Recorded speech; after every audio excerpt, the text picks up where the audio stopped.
Assalamualaikum warahmatullahi wabarakatuh. Perkenalkan, saya Khairul Nida Nurzain dengan NIM 3 digit terakhir 138. Di sini saya akan menunjukkan bagaimana membuktikan 3 teorema awal di bab 6. Yang pertama yaitu teorema 6.1 tentang sudut eksterior, yang berbunyi sudut eksterior dari segitiga lebih besar dari salah satu sudut interior jauh yang lain. Jadi, yang diketahui dari teorema ini, misal diketahui segitiga ABC, di mana sudut BCD itu merupakan sudut eksterior. Buktikan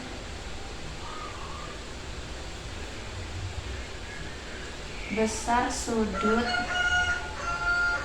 BCD itu lebih besar daripada besar sudut ABC. Oke, baik, kita akan mulai membuktikan. Yang pertama yaitu kita misal E merupakan titik tengah ruas garis BC. Ini menggunakan teorema titik tengah. Karena E merupakan titik tengah BC, jadi E itu kira-kira ada di sebelah sini. Ini adalah titik E. Sehingga ruas garis BE itu kongruen dengan ruas garis EC. Ini merupakan definisi titik tengah, di mana E ini sebagai titik tengah membagi ruas garis BC menjadi 2 bagian sama besar. Selanjutnya, buat F perpanjangan sinar garis AE sehingga AE sama dengan EF. Ini menggunakan penempatan titik, di mana kita menempatkan titik F sehingga jarak antara AE dengan EF itu sama. Jadi kita kira-kira F itu ada di sebelah sini. Terus kita tarik, anggap garis lurus.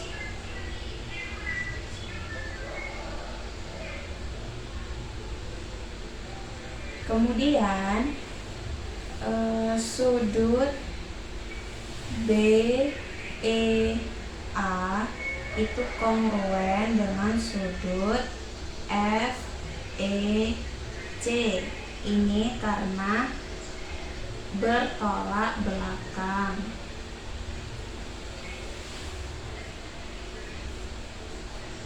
Karena sudut BEA itu kongruen dengan sudut FEC, maka segitiga BEA itu kongruen dengan segitiga FEC.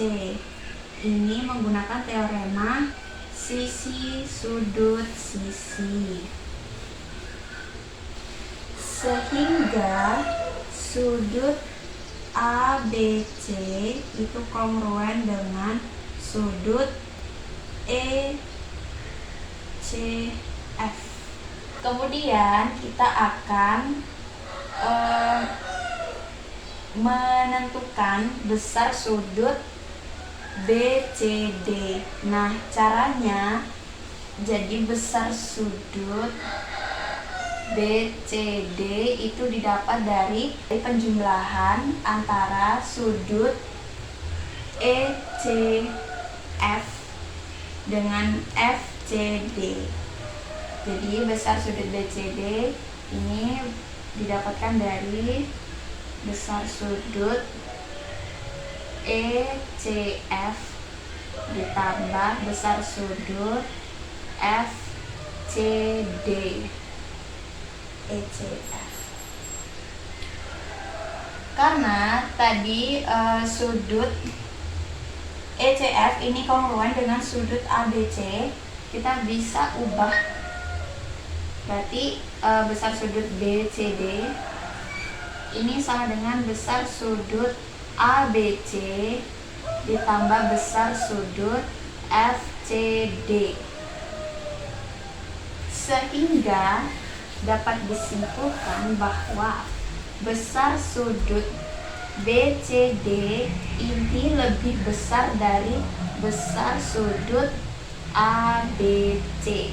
Kenapa? Karena besar sudut BCD ini kan merupakan hasil penjumlahan dari besar sudut ABC ditambah besar sudut FCD, sehingga besar sudut BCD itu akan lebih besar dari besar sudut ABC. Jadi pembuktian ini terbukti.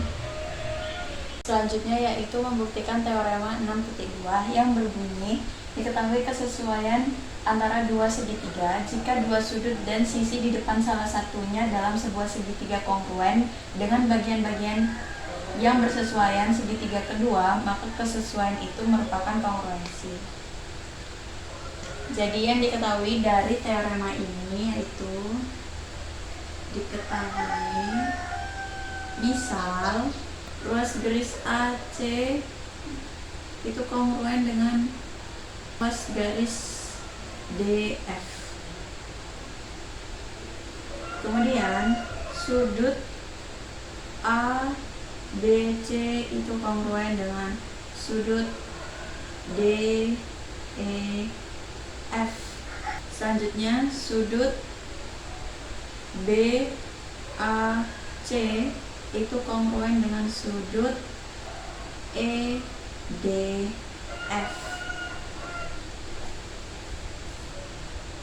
Buktikan segitiga ABC kongruen dengan segitiga DEF. Kekongruenan antara segitiga ABC dengan segitiga DEF ini akan terbukti jika ruas AB itu kongruen dengan ruas DE, ruas garis DE. Di sini kita menggunakan bukti tidak langsung, ya, bukti.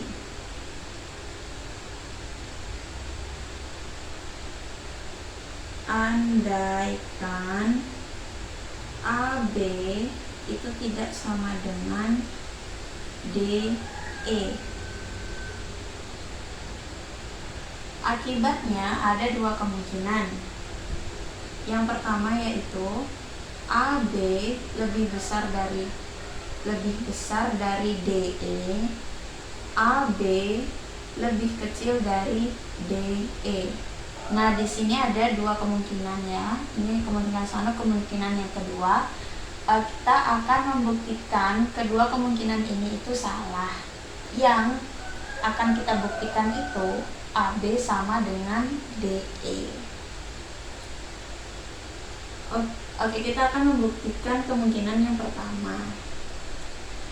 AB lebih dari DE. Ini adalah pengandaian.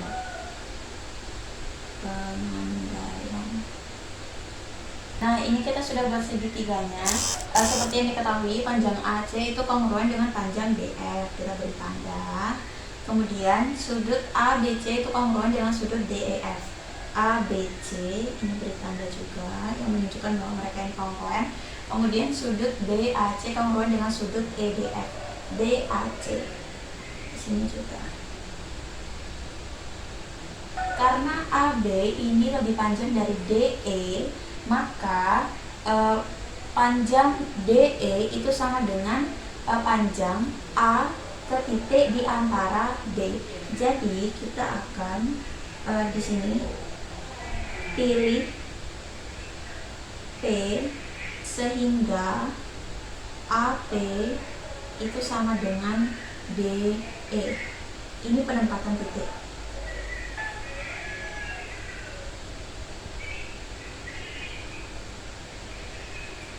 Kita pilih titik di ruas garis AB ini di antara titik A dan B. Misal kita pilih titik P di sini. Ini P. Garis AP sama dengan DE.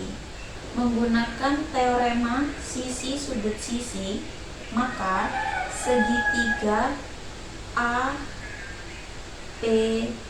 itu kongruen dengan segitiga DEF. Ini tadi menggunakan teorema sisi sudut sisi. Selanjutnya, karena segitiga APC ini kongruen dengan segitiga DEF, maka sudut APC itu kongruen dengan sudut DEF. Ini akibat dari kekongruenan dua segitiga tadi. Selanjutnya, sudut APC itu kongruen dengan sudut ABC. Ini menggunakan sifat transitif. Hal ini kontradiksi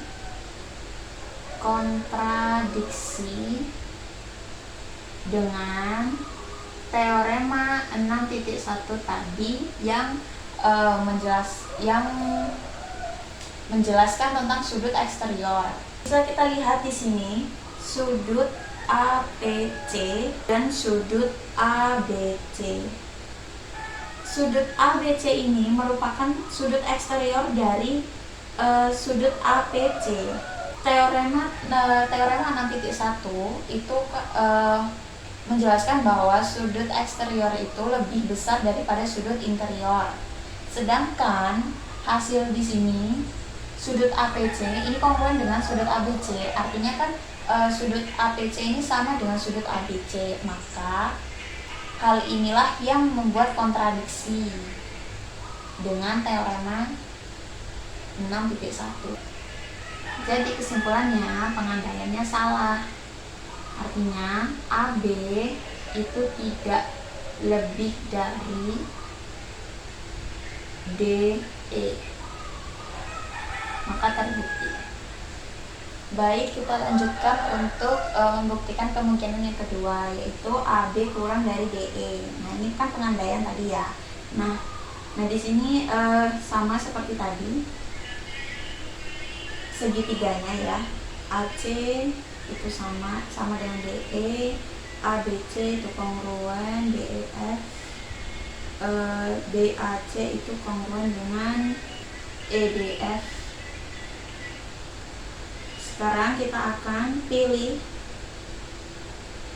P di luar segitiga ABC sehingga BP itu sama dengan DE. Ya, kita pilih misal di sini ini titik P, sehingga segitiga ABC itu kongruen dengan segitiga DEF. Ini menggunakan sisi sudut sisi.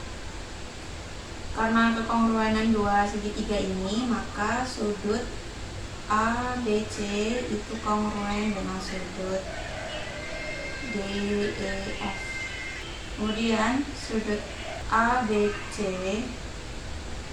itu kongruen dengan sudut BPC. Ini menggunakan transitif. Sama seperti kemungkinan yang pertama, ini itu kontradiksi karena pengandaiannya kan AB kurang dari DE, sedangkan yang dihasilkan itu kongruen. Jadi ini kontradiksi. Maka terbukti bahwa segitiga ABC itu kongruen dengan segitiga DEF dengan ruas AB ruas garis AB itu kongruen dengan ruas garis DE. Baik, selanjutnya yaitu teorema 6.3. Teorema ini itu tentang hipotenusa kaki yang berbunyi diketahui kesesuaian antara dua segitiga siku-siku jika hipotenusa dan satu kaki dari segitiga kongruen pada bagian-bagian yang berkesesuaian pada segitiga kedua, maka kesesuaian adalah kongruen. Di sini sudah saya gambarkan dua segitiga. Lalu kita akan menuliskan yang diketahui di teoremanya. Diketahui, misal ruas garis AB itu kongruen dengan ruas garis DE. Selanjutnya, ruas garis BC itu kongruen dengan ruas garis EF. Selanjutnya, nah, karena ini kedua segitiga ini adalah siku-siku, maka sudut ACB dan sudut DFE ini adalah siku-siku. Yang akan kita buktikan yaitu segitiga ABC itu kongruen dengan segitiga DEF. Pertama, kita akan melengkapi gambar dengan yang diketahui. AB kongruen dengan DE, kita beri tanda. BC kongruen dengan EF, BC kongruen dengan EF. Sekarang kita akan membuktikan. Langkah pertama yaitu kita pilih P pada sinar berlawanan dari sinar garis FD, sehingga FP ruas garis FP itu sama dengan ruas garis AC. Jadi kita pilih P pada sinar berlawanan. Jadi kita akan pilih titik P yang berlawanan dengan FD ke sana seperti ini. Anggap lurus. Misal di sini itu adalah titik P. Ya, ini anggap lurus. Sini P. Kemudian sudut EFP ini adalah siku-siku. Karena jika dua garis berpotongan, ini jika garis ini lurus sampai lanjut sampai bawah, jika dua garis berpotongan dan diketahui satu sudut siku-siku, maka akan terbentuk 4 sudut siku-siku. Jadi EFP ini adalah sudut siku-siku. Selanjutnya, sudut EFP ini kongruen dengan sudut ACB. Ini merupakan definisi kongruen. Jadi kan ACB dan EFP ini kan ternyata sudutnya sama-sama siku-siku. Jadi makanya sudut EFP ini kongruen dengan sudut ACB. Menurut teorema sudut sisi, maka segitiga ABC ini kongruen dengan segitiga ABC PEF. Ini tadi menggunakan teorema sisi sudut sisi. Akibat dari kekongruenan dua segitiga ini, maka ruas garis PE itu kongruen dengan ruas garis AB. Ya, jadi karena kongruen, kan kan kalau kongruen itu panjang sisinya itu kan sama gitu kan. Jadi PE ini kongruen dengan AB karena segitiga ABC ini kongruen dengan segitiga PEF. Nah, di sini karena kongruen, jadi kita beri tanda yang menunjukkan bahwa dia itu kongruen. Ini tadi itu adalah akibat kongruen antara segitiga ABC dan segitiga PEF. Selanjutnya, ruas garis PE ini kongruen dengan ruas garis DE.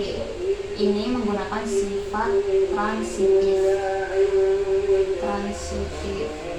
Karena yang diketahui kan tadi AB itu kongruen dengan DE. Kemudian kita mendapatkan akibat dari kekongruenan antara segitiga ABC dengan segitiga PEF itu kan PE kongruen dengan AB.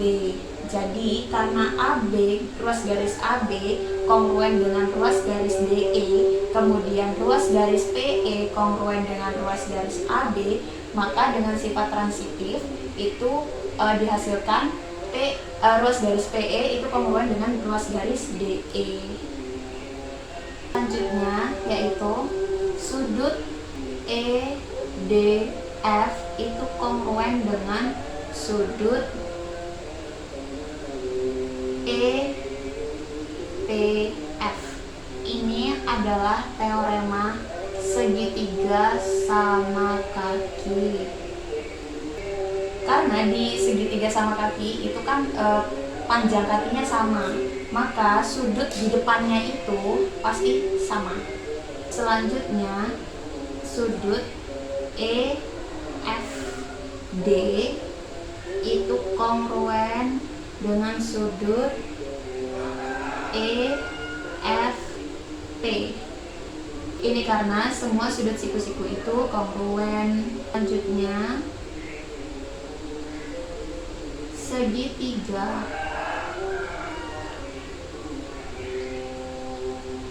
TEF ini kongruen dengan segitiga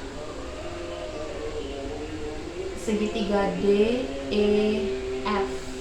Ini menggunakan teorema tadi, yaitu sisi sudut. Karena segitiga ABC itu kongruen dengan segitiga PEF dan segitiga DEF itu kongruen dengan segitiga PEF, maka segitiga ABC kongruen dengan segitiga DEF, maka terbukti